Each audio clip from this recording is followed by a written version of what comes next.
people think that breakfast is the most important meal of the day. And my stomach thinks that too. Every single night when I go to sleep and when it's like 5 a.m. and I jump up for the gym, my stomach is saying, put some food in me. What are your thoughts on that?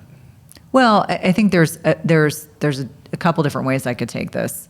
Breaking your fast is the most important meal of the day. So whenever that happens, whether it's 10 a.m., 12 p.m., 2 p.m., 8 a.m., if you are an individual that is lean and very physically active, you may actually need to break your fast earlier. I think the context of where I get concerned about breaking your fast is that the kind of modern trajectory of breakfast foods in this country are hyper-processed, hyper-palatable carbohydrates, which are doing nothing for us. If 92 to 93% of Americans are not metabolically healthy, the concept of fasting is a good one, and then abstaining from eating processed carbs. But if you sit down and have a breakfast and say to me, before I go to the gym, I want a protein shake, whey protein shake, or I need to eat after I get done from the gym because I'm hungry, I'm going to have bacon and eggs or avocado or whatever it is you're going to have. Protein-centric meals are always going to be a good thing. So when we're talking about that traditional Kellogg's, Corn Flakes kind of breakfast, that's garbage.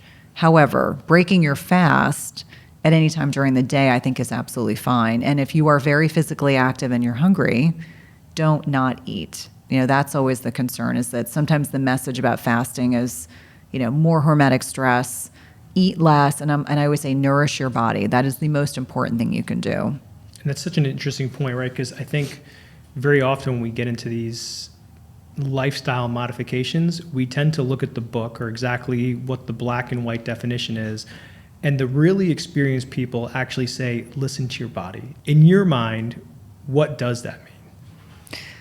It really embraces bioindividuality. So it's the understanding that intrinsically each one of us may need to do things a little bit differently. And that is uncomfortable. A lot of people are like, I want you to tell me exactly what I need to do. And I say, listen to the intuition of your body. Like, let's say you went to the gym today and you lifted really heavy at a personal best. You may need a wider feeding window. You may need more food. You may need more protein. You may need more carbohydrate during your day.